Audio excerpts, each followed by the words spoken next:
जीतने के लिए एक सूत्र और है। बालाजी की रहमत के बाद अर्जियां नहीं चलती जिसके लिए तुम बैठे हो।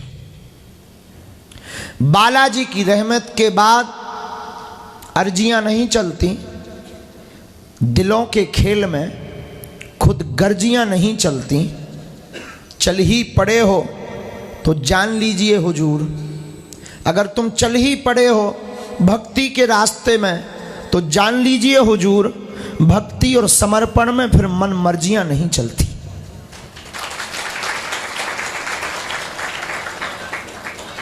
अगर आप इस रास्ते में आ ही गए हो तो आप सोचो कि ईश्वर तुम्हारे हिसाब से पट खोले तो असंभव है।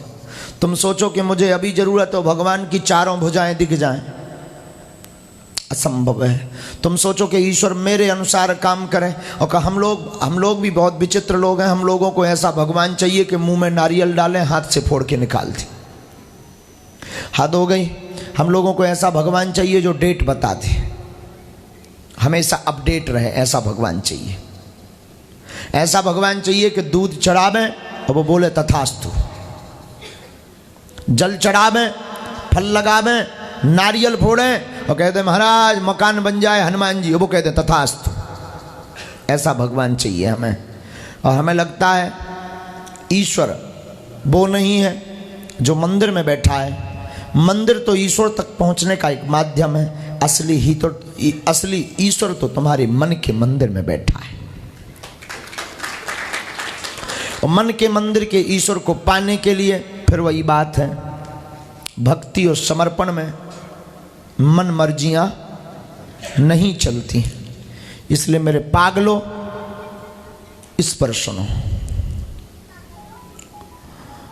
हम लोग भगवान को अपने हिसाब से पाना चाहते हैं। काम में भी डूबे रहें और राम को भी पालें, रात जगना भी ना पड़े, भक्ति करनी भी ना पड़े और भक्त कहला जाए, पूजा करें भी ना और पुजारी हो जाए, सेवा के नाम पर आलस आवे पर सेवादार बन जाए, समर्पण के नाम पर सिर्फ हाथ जोड़ना, मन का सरेंडर ना करना, लेकिन लोग ये माने कि ये सबसे बड़ा भगवान का भक्त है। और ज्यादातर लोग भगवान की पूजा में अभिनय करते हैं। अभिनय का मतलब दिखावा, नाटक।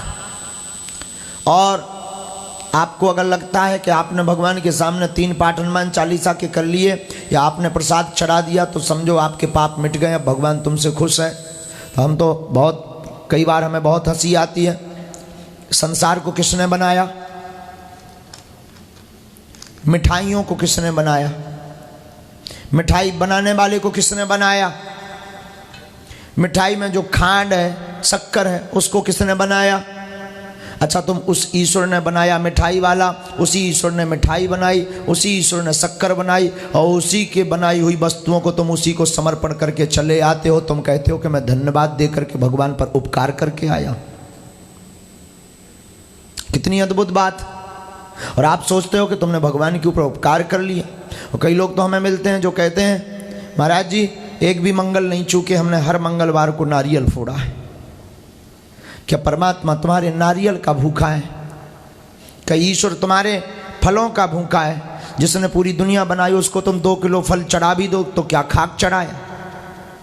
परमात्मा तुम्हारे फलों का भूखा नहीं, परमात्मा तुम्हारे मिठाई का भूखा नहीं, परमात्मा तुम्हारे भाव की मिठाई का भूखा है।